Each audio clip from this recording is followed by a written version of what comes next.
The insane engineering of the B-2 bomber. Nice. In the dead of night, a whisper slices through the air.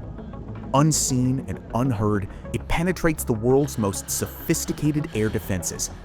This Phantom can deliver a payload powerful enough to alter It's the old course of and it's still history, cool. yet remain as elusive This is as the a coolest shadow. plane ever. At $2 billion And it's per old. aircraft, it's the most expensive plane ever built. How does a 50-meter wide giant become invisible to radar? And why does it look like Speed it and comes height. straight out of a sci-fi movie? Hey, I'm your host Regis, and today we're diving into the secrets of the B-2 Spirit, the stealth Let's bomber go. that revolutionized aerial warfare. Wow, From it's so Cold War big origins compared to its others. cutting-edge technology, we'll discover how this ghostly giant changed the game of global security. Nice. Mega builds. The year is 1975. The Cold War is at its frostiest, and the game of nuclear chess between the United States and the Soviet Union is reaching a critical point. Think how crazy was the 70s, the 80s, and the 90s, and how is everything boring today. They were fucking threw nuclear bombs and made those crazy airplanes. And today, look at me, I make a new app. Wow. I'm not saying it's bad. I'm just saying this is like, it's more action.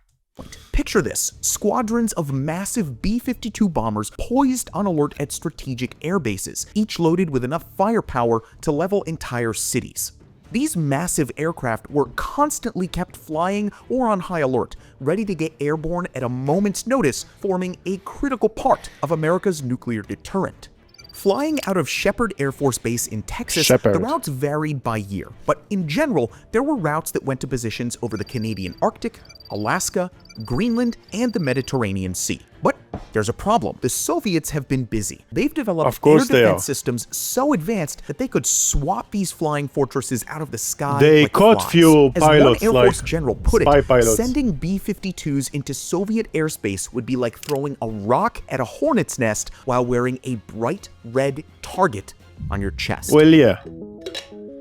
So what do you do when your unstoppable force is starting to encounter an immovable object? Speed in and the form height. of an even stronger defense. You change the game entirely. Enter the Advanced Technology Bomber Program, or ATB. The goal? Create a bomber that could slip past Soviet defenses like a ghost, delivering its payload before the enemy even knew it was there. It was Speed kind and of like height. trying to build an invisible elephant, a seemingly impossible task that had engineers scratching their heads. But this wasn't just about maintaining military superiority. It was about preserving the delicate balance of power that kept the Cold War from turning hot. You see, the whole concept of nuclear deterrence relied on the ability to strike back if attacked. If the Soviets thought that they could neutralize America's bomber fleet, the risk of a first strike increased dramatically. Now, little did anyone know, the solution to this problem had actually already been dreamed up decades earlier, and then quite literally smashed to pieces. Let's rewind the clock back to 1946. World War II has just ended. We're and just while going most of back and America back. is What focused about the on plane? building How does cars it and go suburban into houses, Soviet area? one man is obsessed with a different kind of construction. Aliens. His name, Jack Northrop, and his vision, the flying wing. Imagine an Thought aircraft about that's an Australian boomerang. all wing. No fuselage, no tail, just one Wow. sweeping aerodynamic shape. It looked like something out of a sci-fi magazine, but Northrop was convinced it was the future This of is the way. aviation.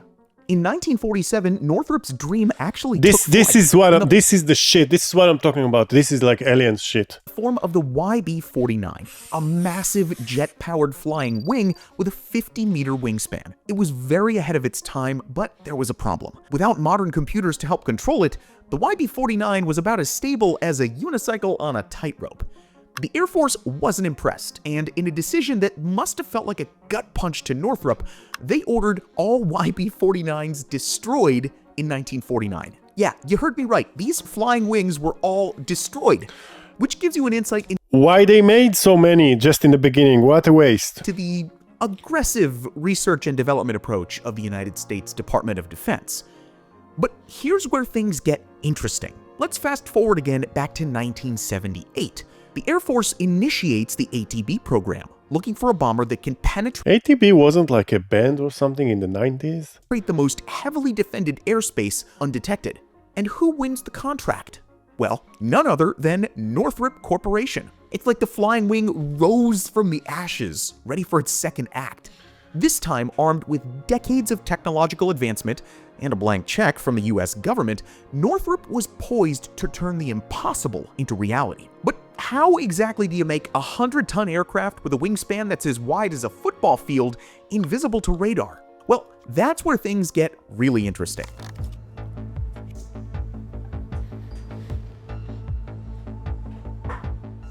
Okay, first things first, we have got to talk about that iconic shape. The Yeah. B-2 looks like it flew straight out of a sci-fi movie. You and said it there's good already, come reason for on. that. The B-2s are Jack Northrop's flying wing concept from the 1940s cranked up to 11. But this isn't just about looking cool. Every curve and angle of this bad boy serves a It's purpose. still really cool and You it's see, look unlike conventional super aircraft with alien. their distinct fuselages and tails, the B-2 is essentially one continuous wing. This shape does two crucial things. It gives the B-2 an incredibly low radar cross-section, that's stealth speak for really hard to spot, and it also provides excellent aerodynamic efficiency. I couldn't understand how the hell is it even related to radar cross section. The shape of it, like how is it related? So the shape is different. So what? It's still a large object flying in the sky. They are watching it, no? I understand something else is going on, but I couldn't understand what. Crucial for an aircraft designed to fly halfway around the world without breaking a sweat. Now, let's zoom in on the B-2's materials that give it its stealth capabilities. The real magic happens on the surface. The B-2 skin is coated with top-secret radar-absorbent materials. Whoa. These aren't your average paints. Fancy. They're specially designed to absorb radar energy rather than reflect it. It's kind of like the B-2 is wearing an invisibility cloak. A cloak made of materials so classified, I'd probably disappear if I told you about them. As you can see in this radar cross-section diagram, even the way the B-2 is built contributes to its stealthiness. The aircraft's skin is made up of large, smooth panels with minimal seams, because every edge, every corner, every tiny imperfection could potentially reflect radar waves. Think of the B-2's exterior like a sleek sports car. No rough edges, no sharp corners. Just, if that sports car was the size of a warehouse and tried really hard to avoid getting spotted by speeding cameras. Anyway, here's where things get really tricky. As we already mentioned, flying wings are not very stable. Without a tail, they tend to yaw and pitch, which basically means they just kind of tilt to the sides. To solve this, the B-2 used a fly-by-wire system, which is so advanced that it's the literal definition of top secret. This Dude, you can say on each topic, we came here to see the video, and each topic you're saying like, hey, this plane, it can be invisible because of the material. It's top secret. Hey, this plane can be controlled really good in the sky, but it's top secret. So what are we this? I get it, everything is top secret. I get it. computer-controlled system makes constant adjustments to the aircraft's control surfaces, keeping it stable in flight. It's so sophisticated that the B-2 can pull off maneuvers that would be unthinkable for a plane this. He got flaps. That's the point with flaps. And he got many flaps. You can see the flaps. Let me show you the flaps. 1 flap, 2 flap, 3 flap, 4 flap, 5, 6, 7, 8, 9, 10. He got many flaps.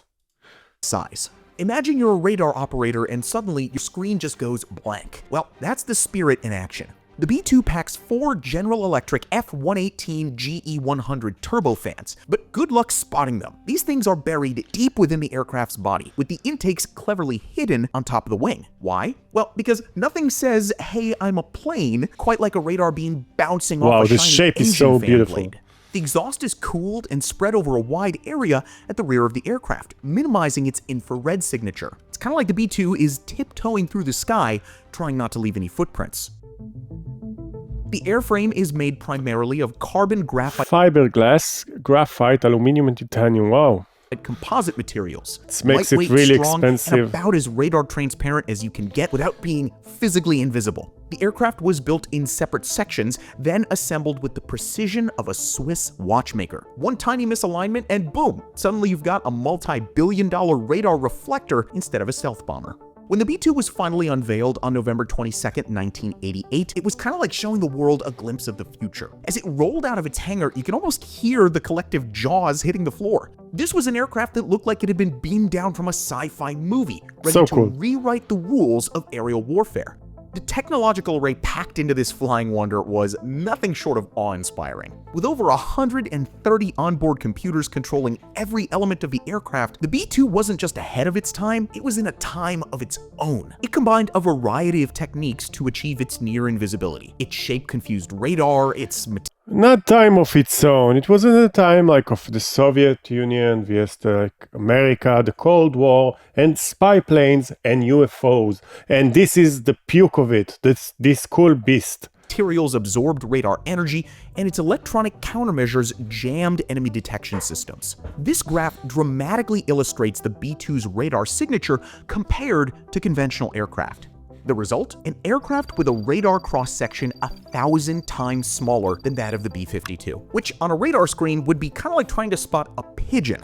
When the B-2 made its maiden flight on July 17, 1989, it proved that all this fancy engineering wasn't just theoretical. This thing could fly, and fly well. It was the culmination of decades of work, from Jack Northrop's early experiments to the cutting-edge technology of the 1980s. The B-2 Spirit wasn't just a new aircraft. It was a revolution in aviation, a flying testament to human ingenuity and perseverance.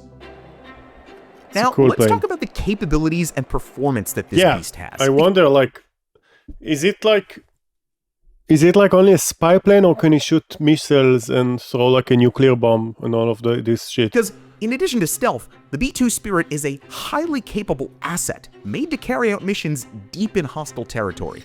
First up, let's talk everyone's favorite, payload. It can carry 20 tons of bombs. Basically, imagine squeezing 10 sedans into its belly. And we're not talking about just conventional bombs here. The B-2 is part of America's nuclear deterrent strategy. For your everyday, non-apocalyptic missions, the B-2 can carry up to 80 500-pound GPS-guided bombs. That's precision strikes on 80 different targets in one single sortie. Jesus. Or if you're feeling a little bit more ambitious, let's say, it can deploy specialized weapons, like the GBU-57 Massive Ordnance Penetrator. At 15 tons, this bunker buster is basically a small building that you can drop on other buildings.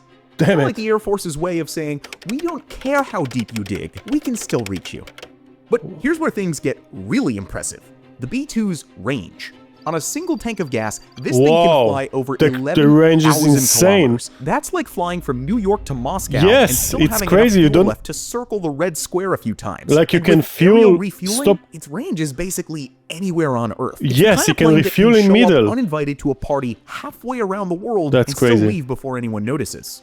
Now, you might be thinking, sure, it can go far, but is it fast? Well, at high altitudes, the B-2 cruises at about 901 kilometers per hour. That's not breaking any speed records, but remember, this is a bomber, not a fighter jet. It's more about the slow, silent approach than the flashy flyby. Plus, it can reach altitudes of 50,000 feet. That's almost higher than Mount Everest times 2. It's a bit higher than a commercial... a pilot and a mission commander. And these folks aren't just flying. They're managing a suite of state-of-the-art avionics and mission planning systems that are so advanced they're in a league of their own. And get this, if GPS goes down, the B-2 can navigate using the stars. The B-2 can operate in all weather conditions, day or night. Its advanced radar system, which has been very controversial, allows it to perform terrain forming and terrain avoidance maneuvers automatically. But how much does it cost to have this kind of bomber in your fleet? $1 billion. Each B-2 costs about $2 billion per aircraft, which is more than the entire GDP of some small countries. That's just sad to say. To put that into perspective, you could buy about 5,000 average American homes for the price of one B-2. Well, that's what there is, so what? It's a perfect storm of costly factors. For starters, the technology is cutting edge. We're talking materials and systems that probably won't be declassified until our grandkids are old enough to vote. Then there's the exclusivity factor. Only 21 have ever been built. Maintenance is another budget buster. That radar-absorbing skin, well, it needs to be reapplied regularly. And let's not forget about the constant upgrades. The B-2 of today is far more advanced than the one that rolled out back in the 80s. It somehow managed to age forward, getting younger and more capable. But is it worth it?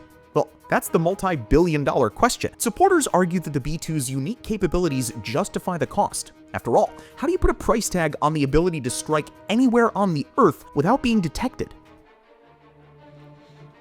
But even stealth aircraft can't hide from aging. The Air Force is already eyeing its replacement, the B-21 Raider, Whoa. the next evolution of stealth technology. Is this The going to be on B-21 another Raider is video? to play multiple roles as an intercontinental strategic bomber and intelligence collection hub, hooked up to a larger network to make it the In a short sentence, he look fatter. first sixth Thicker. generation aircraft of its kind. It's meant to be smaller, more affordable, and easier to maintain than its predecessor, which would allow manufacturing a much larger fleet. Wow. So, what do you think about the B-2 bomber? That and it's cool. would you like to learn more about the new advanced Yes, B-21 Raider? Let definitely. us know your thoughts in the comments down below. And if you No love worries. learning about projects that push the limits of technology, make sure that you're subscribed to Megabuilds. As always, thank you so much for watching. Nice one, Megabuilds.